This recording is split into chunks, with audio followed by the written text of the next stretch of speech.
Welcome to my channel Brainies. Today we are going to discuss about the topic cerebral palsy. Let us see the causes and types of cerebral palsy briefly. What is cerebral palsy? The term cerebral palsy has been derived from two terms, cerebral and palsy.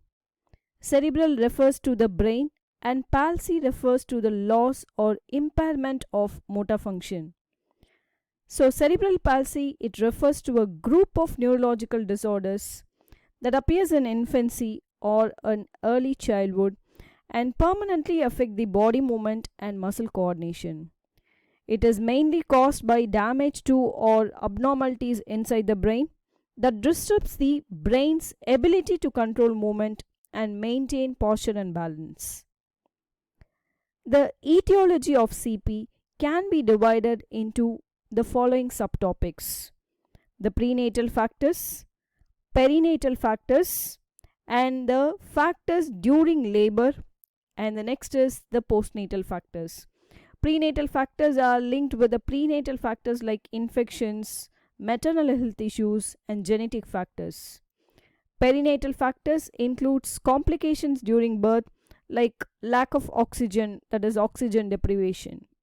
Postnatal factors includes the brain injuries in early childhood like head trauma and infections. Prenatal causes of CP. The first and foremost prenatal cause is the maternal infections during pregnancy.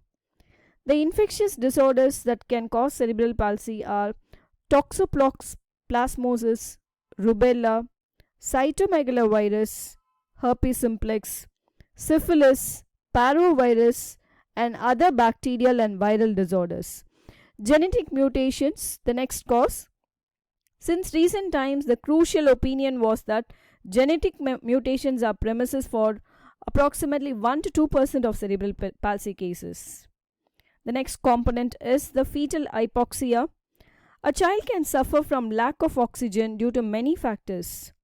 The most significant risk of hypoxia exists during placental insufficiency, and the blood flow to the placenta will be inadequate.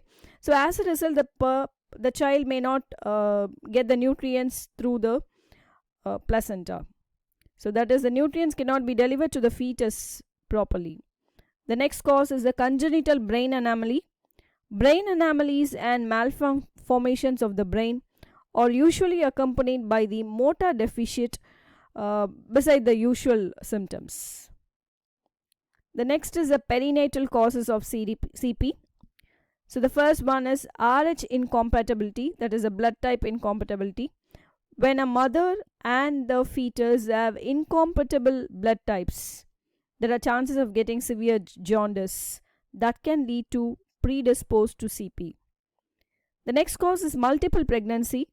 So studies have showed that the risk of cerebral palsy in multiples is about 12 times greater than the usual single CP. If one twin died, the risk is nearly 108 times greater.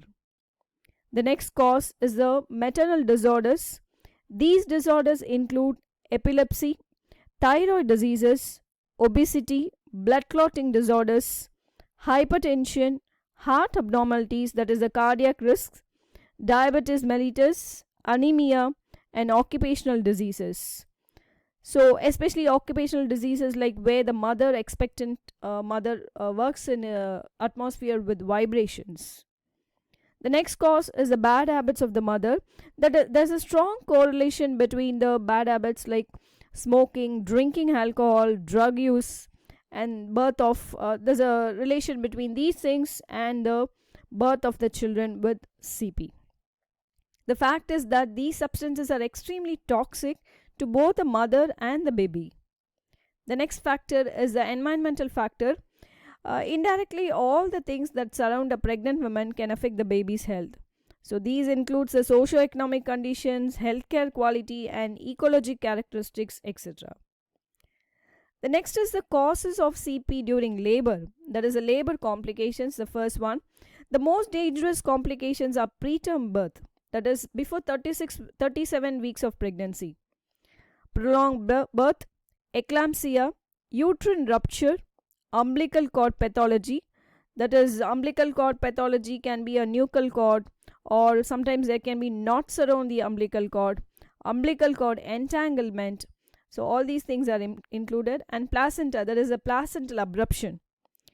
The next cause is the low birth weight or high birth weight. Both are equally riskier. Newborns with a low birth weight of less than 2.5 kg and high birth weight of beyond above 4 kg have a high risk of cerebral palsy. The next cause is a breech presentation.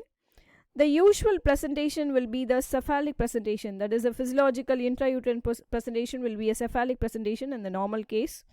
So, any other abnormal types of position, especially the breech presentation, can affect and even prolong the labor, which can lead to asphyxia that could predispose to CP. The next cause is a birth injury. Sometimes some damage or injuries can happen during childbirth, unfortunately or unexpectedly. So these birth injury may occur if the vacuum apparatus are used or obstetrical forceps are misused. The postnatal causes of CP, it includes severe jaundice. The causes of the yellowish tint of the newborn skin during jaundice is due to the increased bilirubin level.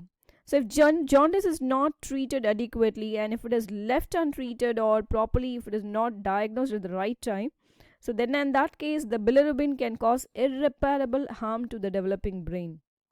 Most often severe jaundice can lead to dyskinetic type of CP. The next cause is the acute cerebral circulatory disorders. That is, it includes the disease that are not always possible to be detected earlier. That is a fetal brain AV malformation and some of the heart or blood diseases. In such situation, the risk of CP exists due to the intracerebral hemorrhage that can occur even spontaneously. The next cause is a brain injury. A brain injury of the infant, like for example, it could be like a fall or even a car accident, can lead to the symptoms of cerebral palsy. Neuroinfectious disease can affect the nervous system, that is from the brain and the spinal cord to the muscles. They can cause motor and intellectual delay, and even the sometimes it can lead to the loss of the previously acquired skills also. So these are all the postnatal causes of CP. So let us just move on to the next one, that is the types of CP based on the movement pattern, that is based on the tone. It has been classified into spastic CP, dyskinetic CP, ataxic CP and mixed CP. So spastic CP, it has been characterized by muscle stiffness and difficulty in moving. Dyskinetic involves involuntary uncontrolled movements. Ataxic CP affects the balance and coordination. Usually it involves the cerebellum. And mixed CP it combines features of all the above types. The next is the types of CP. Here I've classified based on the paralysis. So the first one is the diplegic. Mostly in case of diplegic, legs are most commonly affected than that of the arms. Quadriplegic, it affects all the four limbs.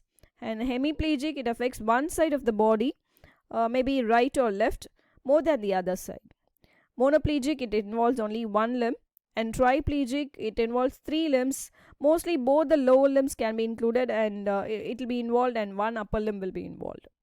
Paraplegic, it involves the lower legs, that is, legs are affected. So that's it with the causes and types of CP. Thank you so much for watching. Kindly support by subscribing and sharing. Meet you all in next video. Thank you once again.